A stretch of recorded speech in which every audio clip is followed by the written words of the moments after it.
할렐루야. 오늘도 주 앞에 전심으로 예배하는 우리 성도님들의 삶에 주님의 은혜와 사랑이 가득하시기를 축복합니다. 성경은 아브라함을 믿음의 조상이라고 증거합니다. 실제로 우리 기독교를 비롯해서 이슬람교, 유대교에 이르는 전 세계 인구의 절반이 넘는 사람들이 아브라함을 자신들의 믿음의 조상이라고 여겨요. 주의 말씀을 따라 그 삶의 목표를 정하고 이끄시는 대로 순종하며 살아온 그의 모습을 볼 때 아브라함은 역시 믿음의 조상이라 말할 수 있습니다. 그런데 그가 믿음의 조상이라는 이 닉네임을 얻기까지, 그리고 그 닉네임이 오늘날 우리 후대에 이르기까지 위대한 믿음의 사람으로 인정되어가는 과정 속에는요, 그의 불신앙적 태도도 있었다라는 거예요. 그가 행한 가장 불신앙적 태도가 무엇이었을까요? 여러 사건들이 있었지만 질문 한번 드려볼게요. 아브라함의 인생을 볼 때 그 믿음의 조상인 아브라함이 하나님 앞에 좀 불신앙적인 태도를 보였어요. 그게 뭘까요, 여러분? 유아실 뭘까요? 지안이 대답해 보세요. 어제 돌이었는데 아직 말을 못 하나요? 뭐냐면 인간의 방법으로 아이를 가진 거예요. 인간의 방법으로 아이를 가졌다. 사레의 여종 하갈을 통해 아이를 가진 것입니다. 물론 이 일을 계획하고 진행한 것은 그의 아내 사레입니다. 사레 역시 남편과 마찬가지로 믿음의 삶을 살아가고 있던 사람이죠. 그런 사레가 자신이 나이가 많아서 더 이상 아이를 가질 수 없는 몸이 되었음을 느끼는 순간 하나님의 약속의 말씀이 이루어질 인간적인 방법을 생각해냈다라는 거예요. 좀 아이러니하죠. 하나님의 약속의 말씀을 이루기 위해 인간적인 방법을 고안해냈다. 여러분 여기에는 지금 뭐가 깔려 있냐면 하나님이 하시지 않겠구나라는 불신앙이 깔려 있는 거예요. 하나님이 하시지 않겠구나. 근데 이상하죠? 하나님 분명히 너의 자손을 하늘의 별처럼 주겠다, 바닷가의 모래알처럼 주겠다 약속을 하셨는데 말입니다. 자, 그래서 생각한 것이 바로 자신의 여종인 하갈을 통해 남편 아브라함이 아이를 갖는 것이었어요. 여러분 이런 일은요, 어떻게 보면 당시 시대 상황 속에서는 전혀 문제가 되지 않아요. 여종은 주인의 소유였으니까 종이 아이를 낳으면 그 아이 역시 주인의 소유가 됩니다. 그러니까 주인이 이 아이를 자녀로 삼아도 전혀 문제가 될 게 없어요. 더군다나 이 여종을 남편 아브라함에게 첩으로 주어서 아이를 갖게 하려는 계획을 가졌으니까 더더욱 문제가 될 게 없습니다. 대외적으로는 말이지요. 그런 사례의 계획에 아브라함이 동참했다라는 거예요. 이게 문제라는 겁니다. 그리고 이 계획에 또 다른 주체가 되는 하갈 역시 동의를 하지요. 동의했으니까 잠자리를 하게 되었고 아이를 갖게 되었습니다. 근데 한 가지 문제가 있었어요. 이와 같은 그들의 계획이 당시 시대적으로 또 대외적으로 전혀 문제가 될 상황이 아니었다라고 해도 그것은 하나님의 계획과 섭리가 완전히 배제된 계획이었다라는 거예요. 이게 문제라는 겁니다. 여러분 아브라함과 사레는요, 하나님을 잘 믿었지만 그들은 말씀의 본질보다 그 말씀을 이루기 위한 방법에만 집중했습니다. 말씀의 본질이 뭐예요? 내가 너를 통해 자손을 줄 거야. 그런데 아브라함과 사레는요, 어떻게에 집중을 하는 거예요? 어떻게? 여러분 생각해 보세요. 하나님께서 아브라함에게 주신 말씀은 아브라함에게만 주신 말씀입니까? 아니에요. 사레에게도 동일하게 주신 말씀이에요. 창세기 2장 24절 볼까요? 같이 읽습니다. 시작.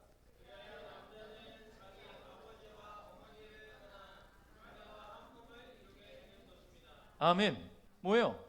남편은 아내와 한 몸이에요. 그러니까 아브라함에게 주신 말씀은 사레에게도 동일하게 주어진 말씀이다 라는 겁니다. 그러니 이 사레가 하갈을 동원하여서 아이를 가지려고 계획 실행한 것은 아브라함과 사레를 통해 자손의 복을 주시겠다고 말씀하신 하나님의 약속의 본질을 이해하지 못한 인간적인 행위였다라고 말씀드릴 수 있습니다. 여러분 이 계획은 철저하게 인간적인 방법이었기 때문에 성공할 수가 없었어요. 아이를 가진 하갈이 자기 여주인인 사레를 깔보기 시작하면서 일이 틀어지는 거예요. 네? 여러분 하갈이 이 여주인의 말도 안 되는 이 제안을 들었을 때 동의한 것은 그 나이든 여주인이 자기를 그만큼 사랑하고 아껴주고 챙겨주고 그런 여주인이 아이가 없어서 고통받고 힘들어하는 것을 알고 있었기 때문에 동참한 거 아닙니까? 그런 사랑하는 마음이 있으니까 동참한 거예요. 자기 몸 망가뜨려가면서까지 남의 아이를 낳아줄 수는 없는 거잖아요. 그런데 막상 아이를 갖고 나니까 마음에 심경의 변화가 왔어요. 나는 아이를 가졌잖아. 여주인을 깔보고 무시하기 시작하는 거예요. 주인의 아이를 가졌으니 자신의 신분이 상승한 거라고 착각하기 시작했다는 겁니다. 이런 하갈의 태도에 화가 난 사례는 남편의 허락하에 하갈을 학대하기 시작합니다. 괴롭히는 거예요. 여러분, 사례가 하갈을 통해 남편의 아이를 가져서라도 하나님의 말씀이 이루어지기를 바라는 그 믿음이, 그게 사례의 믿음이라면, 그게 진짜 참된 믿음이라면 어떤 상황이 벌어져도 그 믿음은 흔들리지 말아야 되는 거 아닙니까? 자기가 감당하고 감수해야 되는 거 아니에요? 하갈이 그렇게 변화된 것도 자기 책임 아닙니까? 그럼 믿음이 흔들리지 말아야 되는 거 아니에요? 하나님, 비록 그렇다 할지라도 내가 선택한 길이니 하나님, 이 아이가 잘 건강한 아이를 낳아서 하나님 뜻이 이루어지기 원합니다. 이렇게 기도해야 되는 거 아니에요? 근데 그게 아니었어요. 사례는 남편을 쥐잡듯 잡기 시작합니다. 내가 당하는 수모는 당신이 당해야 되는 거야 라고 말이지요. 하갈은 자신을 괴롭히는 이 사례, 여주인 사례를 도저히 감당할 수 없어서 가출을 합니다. 여러분, 믿음을 빙자해서 인간적인 방법을 따르면 더 큰 문제로 확장되어 가는 것을 경험할 수 있어요. 자그마한 문제가 더 크게 확장되어 간다는 거예요. 그러니까 믿음의 빙자는 있어서는 안 돼요. 믿음만이 있어야 될 줄 믿습니다. 할렐루야. 자, 괴롭힘을 참지 못한 하갈은 가출을 하죠. 임신한 몸으로 광야길을 헤맵니다. 정처 없이 길을 가다가 샘물 곁에 앉았어요. 여러분, 피곤한 기색이 역력한 이 임신한 어린 소녀에게 아무도 관심을 두지 않아요. 그의 행색을 보니 귀티나는 옷을 입고 있진 않았겠지요. 여종이었으니까. 임신을 했는데 버림받았나? 도망쳤나? 수많은 사람들이 그냥 지나쳤을 겁니다. 그런데 그 여인을, 이 소녀를 불쌍히 여긴 오직 한 분, 하나님이 그를 찾아오셨어요. 그리고 그에게 말씀하시기를 여주인에게로 돌아가라. 여러분, 지금 학대받다 도망쳐 나온 하갈에게 주인에게 돌아가라는 것은 사지로 다시 돌아가라는 것처럼 들려요. 괴롭힘 당할 수도 있는데 왜 하나님은 다시 가라고 했을까? 여러분, 그 이유는 간단해요. 아주 간단해요. 종은 도망친다고 해서 그의 신분이 변화되지 않아요. 그가 겪고 있는 문제가 해결되지 않아요. 여러분, 도망가면 평생 도망자로 살아야 됩니다. 평생 도망자로 살아야 돼요. 그 도망자인 이 종을 잡기 위해 누가 따라붙습니까? 추노꾼이 따라붙는 거예요. 추노꾼이 따라붙을 수 있어요. 아브라함이 정말 나쁜 사람이었다면. 생각해 보세요. 도망간 종이 낳은 자식은 도망자의 자식이에요. 도망자의 자식. 그런데 하갈이 만일 주인의 집에 돌아가서 아이를 낳으면 이 아이는 누구의 아이예요? 아브라함의 아이예요. 적어도 이 아이는 주인의 사랑을 받고 자랄 아이로 살아갈 수 있다라는 이야기지요. 여러분, 종은 도망치는 것으로 그의 문제가 해결되는 것이 아니라 주인이 해결을 해줄 때 문제가 해결됩니다. 그래서 하나님은 하갈로 하여금 주인에게 돌아가라고 말씀하신 거예요. 창세기 16장 15절 16절 읽겠습니다. 시작.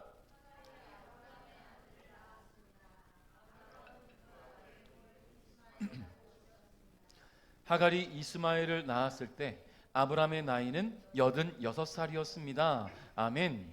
여러분, 하나님 말씀에 순종하여서 주인의 집으로 돌아간 하갈은 건강한 아들 이스마엘을 낳았습니다. 그때의 아브라함의 나이 몇 살이라고요? 86, 86세의 아들을 얻었어요. 하나님 말씀을 따라 가나안 땅에 온 지 10년 만에 10년 만에 맞죠? 10년 만에 자신의 아들을 안게 된 거예요. 하나님께서 약속의 말씀을 주셨던 75세에 부르심 받고 86세에 아들을 얻게 된 거예요. 자, 그런데 그로부터 13년이 흐른 뒤에 하나님께서 아브라함을 찾아오셨습니다. 본문 1절 상반절을 한번 읽어봅니다. 시작. 여호와께서 아브라함에게 나타나셔서 말씀하셨습니다. 아멘. 자, 아브라함이 하갈을 통해 아들 이스마엘을 안고 나서 13년이 흘렀어요.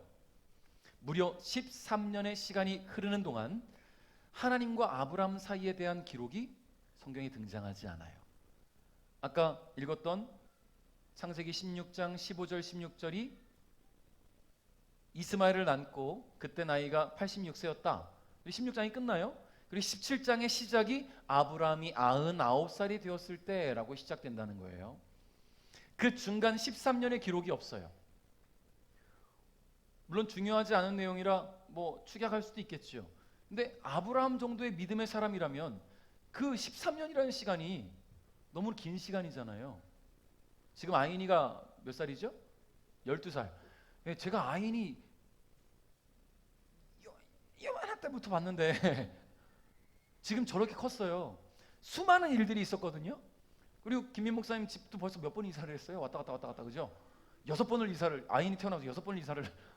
자, 그런데 지금 아브라함은 이 13년 동안의 기록이 없다라는 거예요. 하나님과 그렇게 친밀했던 사람에 대한 기록이 없어요.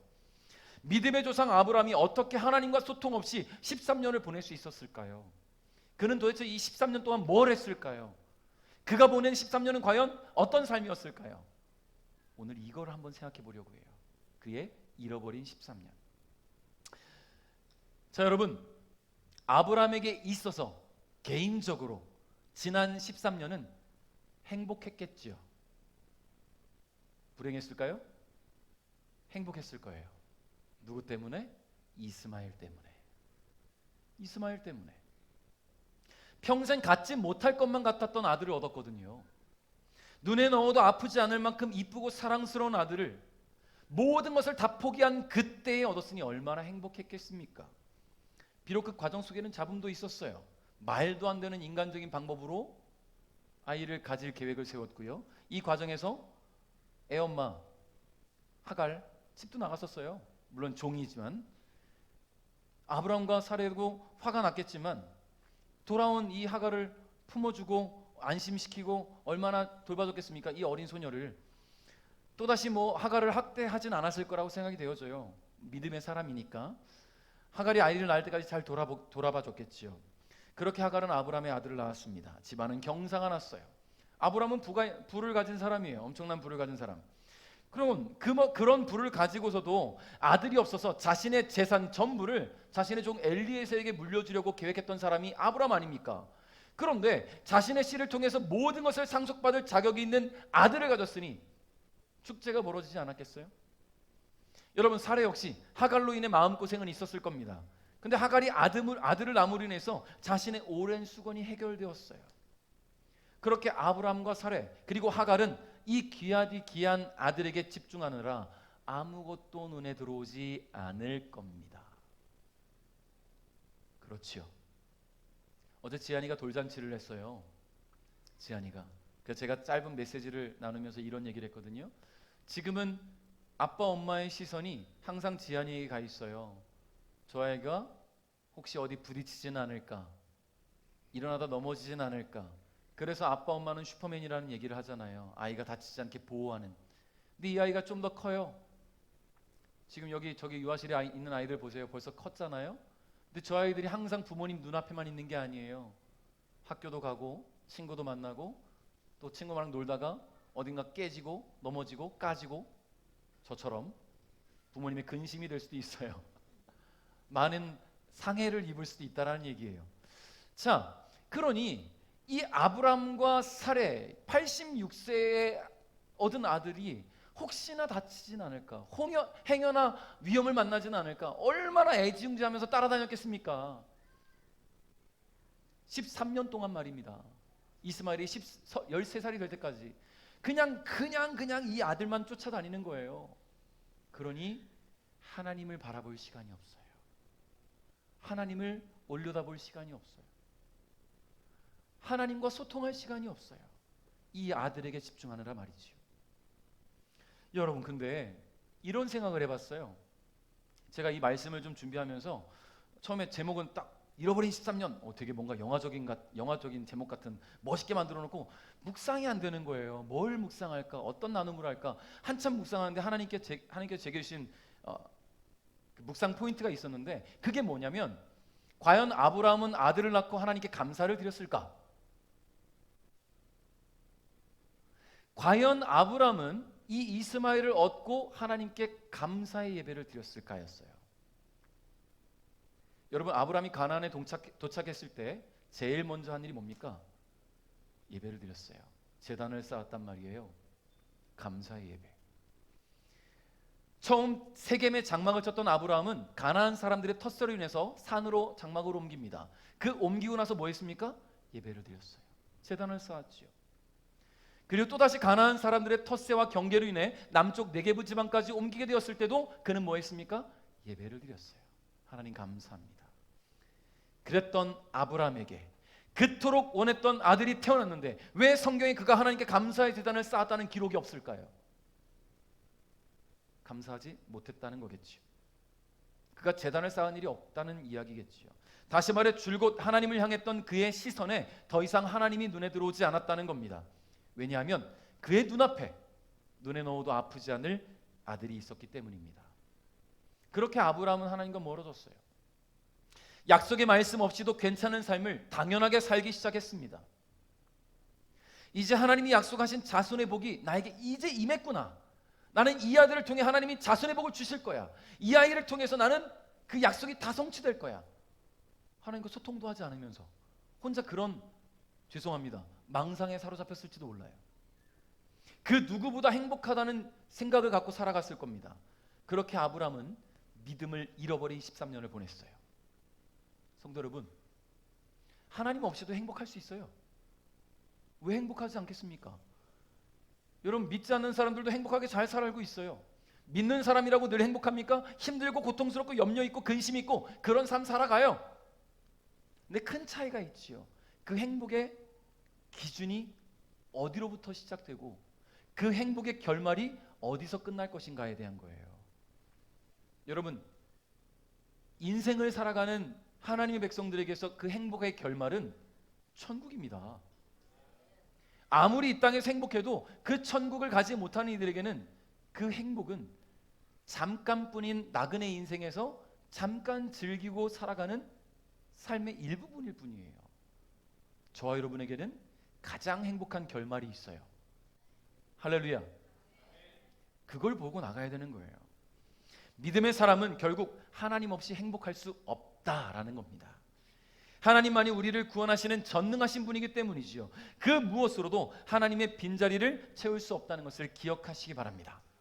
자, 지금 눈앞에 있는 이스마엘이 가장 소중해 보여도, 그래서 주위에 누가 뭔 일이 났는지, 어디서 사건 사고가 벌어지는지 도저히 눈에 들어오지 않아도, 하나님조차 보이지 않아도, 혹시 이 아이가 커서 부모의 품을 떠나면, 부모와 관계가 소원해지면 그때가 오잖아요. 늘 지아이처럼 부모가 필요한 건 아니잖아요. 이제 크고 나면 그때서 부모가 돼갖고 소외감을 느끼고 공허함을 느끼고 허탈감을 느낄 때, 그제서야 주위를 돌아보면 소중했던 사람들이 이미 다 곁을 떠나는 경우들이 있고요.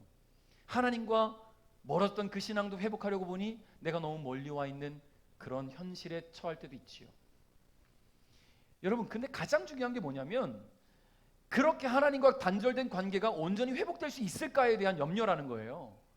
더 중요한 게 뭔지 아십니까? 그렇게 관계가 회복되기 이전에 나에게 무슨 일이 생기진 않을까.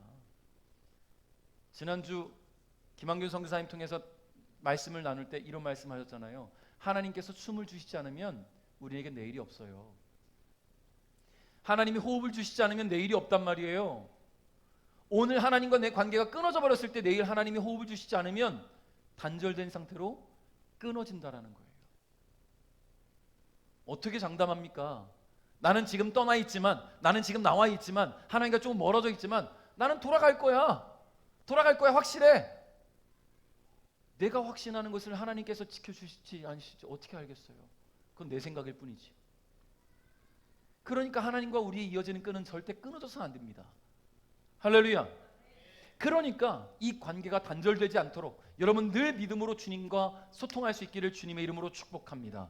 그러므로 여러분, 하나님 없는 곳에서 행복을 논하지 마십시오. 하나님 없는 행복을 찾으려 하지 마십시오. 하나님은 그렇게 13년의 시간을 하나님 없이 인간적인 방법으로 낳은 이스마엘로 인해 행복을 느끼며 살아가던 이 아브라함을 오늘 찾아오신 거예요. 1절 한번 다시 읽어봅니다. 시작.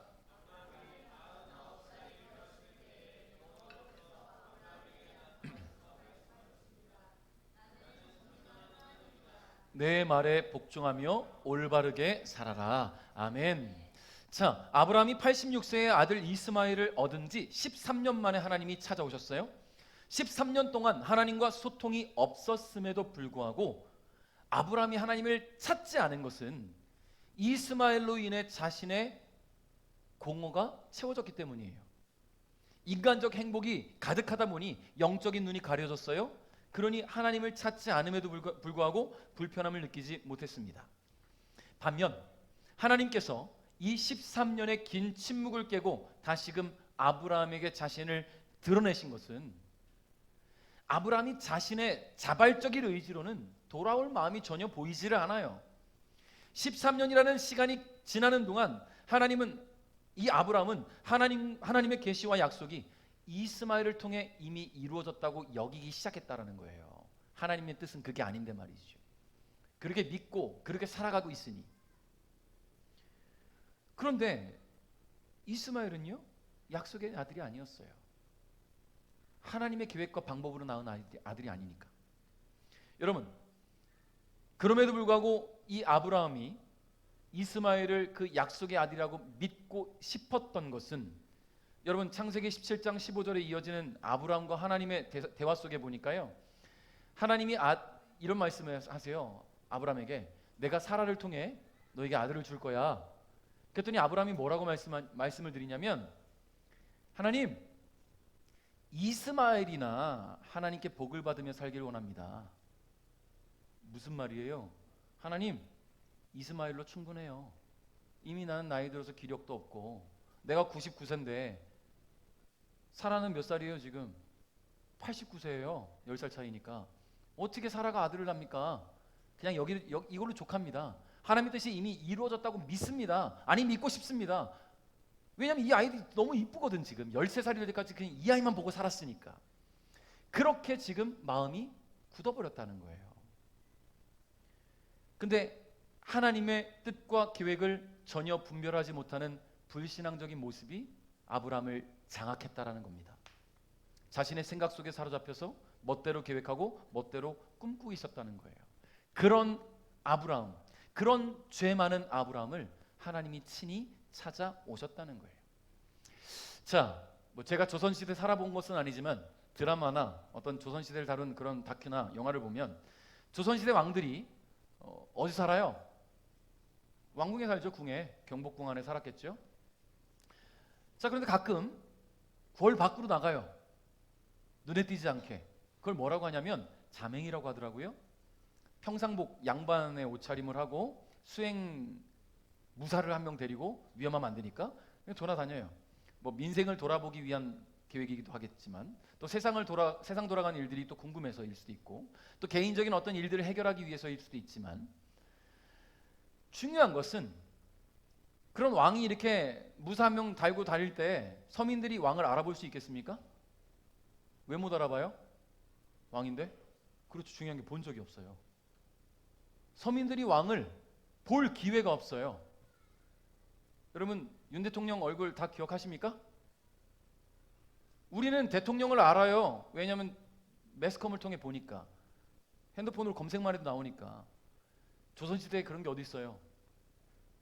왕을 볼 수가 없어요. 왕은커녕 그 왕궁에서 일하는 수많은 장관급 그런 벼슬아치들을 볼 기회도 없어요. 서민들은 서민들끼리 사는 거예요.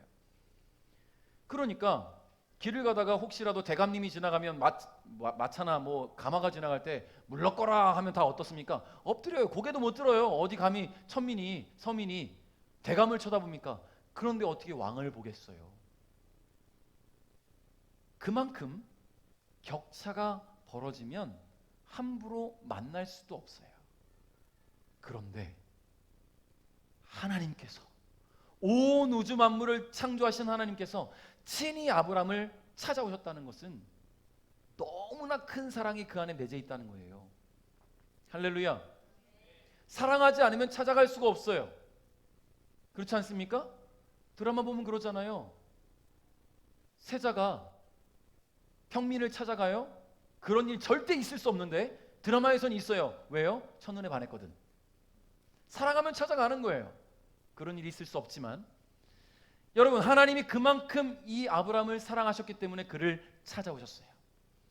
하나님이 뭐가 아쉬워서 이 아브라함을 찾아오셨습니까? 뭐가 아쉬워서?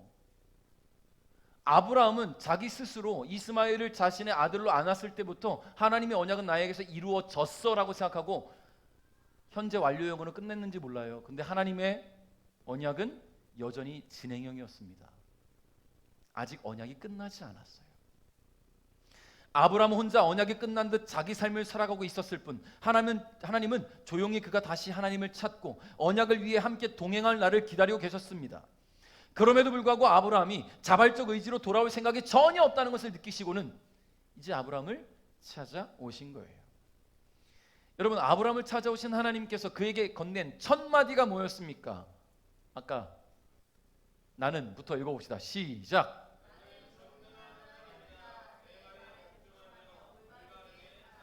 아멘.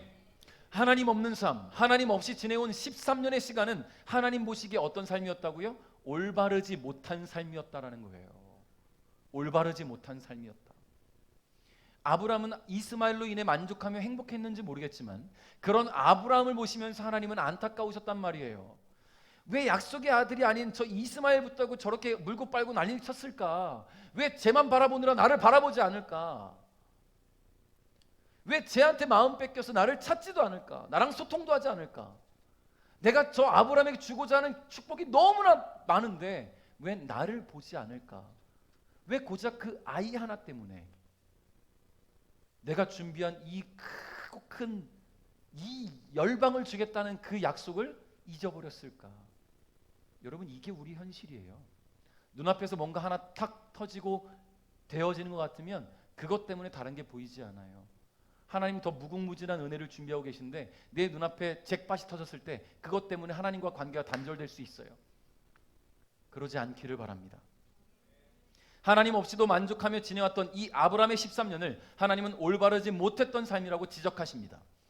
그리고 이제 자신을 다시 드러내시면서 왜 하나님이 계셔야만 행복할 수 있는지를 설명해 주세요. 2절부터 4절 읽겠습니다. 시작.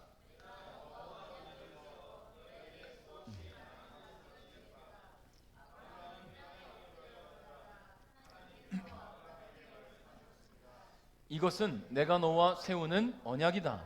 너는 여러 나라의 조상이 될 것이다. 아멘. 그렇습니다. 아브라함을 부르신 하나님께서 처음 그에게 주셨던 약속은 하나님 없이는 이루어질 수 없는 약속이에요. 오직 하나님께서만 실행하시고 이루어질 수 있는 그런 약속입니다. 아브라함이 이스마엘 하나 얻었다고 대민족을 이룰 거라는 그런 기대는 할 수 없어요. 그렇지 않습니까?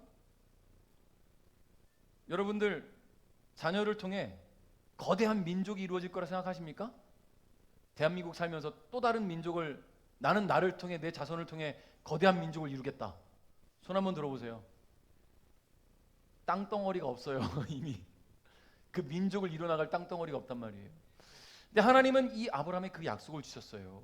자신이 할 수 없는, 자신이 이룰 수 없는 약속. 근데 아브라함의 지난 13년에는 하나님이 없었단 말이죠. 그래서 하나님은 아브라함이 하나님만이 이 약속을 이루실 수 있는 유일한 분이시고 삶의 행복과 소망을 주실 수 있는 유일한 분이심을 각인시키시고자 찾아오셨다는 것입니다. 성도 여러분, 그러니까 하나님으로 행복할 이유가 바로 여기 있는 거예요.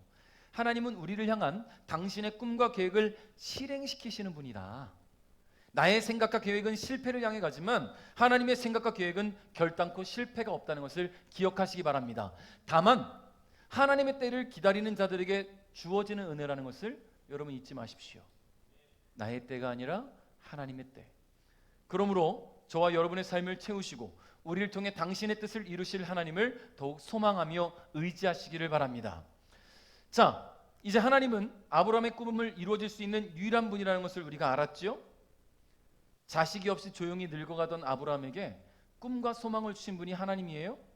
비록 75세 늦은 나이에 부르셨지만 그를 향한 하나님의 계획은 분명했고 그를 통해 이루실 하나님의 뜻은 확실했습니다.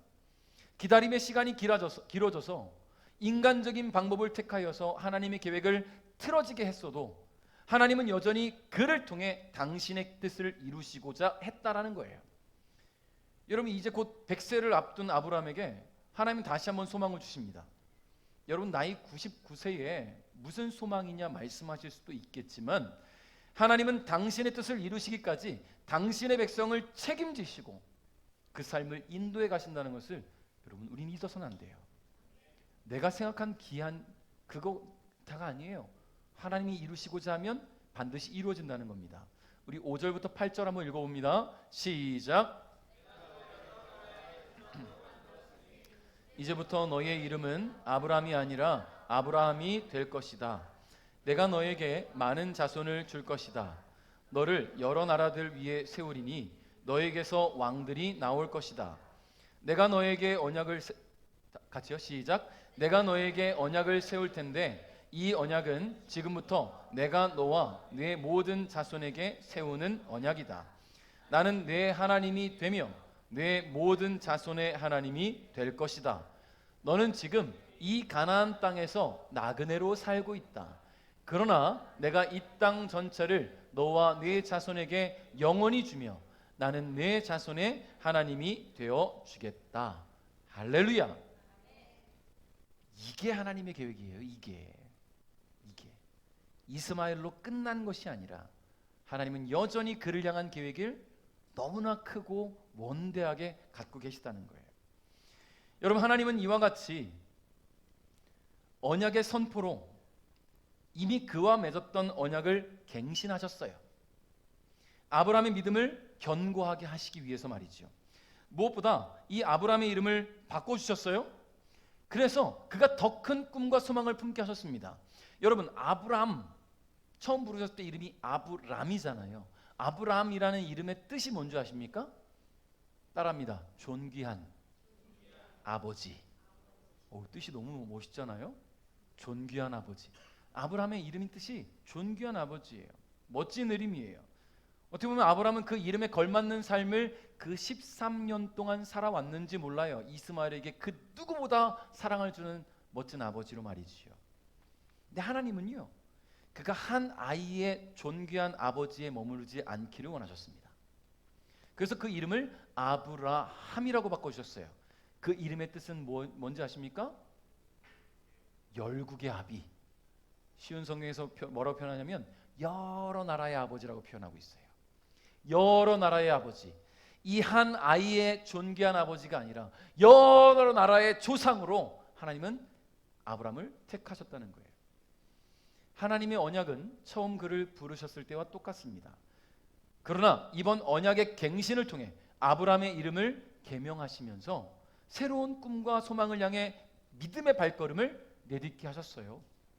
하나님 없이 지낸 13년, 잃어버린 13년의 세월을 하나님은 기억하지 않으시고 앞으로 그가 더욱 하나님을 의지하며 맞이하게 될 세월을 준비시키신 겁니다. 아브라함이라는 이름으로 말이지요. 한 아이의 아버지가 아닌 여러 나라의 아버지, 수많은 민족의 조상으로 기억될 그를 준비시키신 거예요. 사랑하는 성도 여러분, 여러분의 삶의 소망을 하나님께 두시기를 바랍니다. 아무리 똑똑하고 재능이 있어도 하나님보다 뛰어난 사람이 이 세상에 어디 있겠습니까? 우리는 그저 하나님께서 창조하신 피조물에 불과해요. 그러니까 하나님께 소망을 둬야 돼요. 비록 저와 여러분의 삶도 아브라함의 잃어버린 13년과 같을지 모르지만 이제 다시 마음을 돌이켜서 꿈과 소망을 주시는 하나님만 바라볼 수 있기를 주님의 이름으로 축복합니다. 그래서 아브라함처럼 믿음이 있는 하나님의 사람으로 기억될 수 있기를 바라요. 말씀을 맺겠습니다.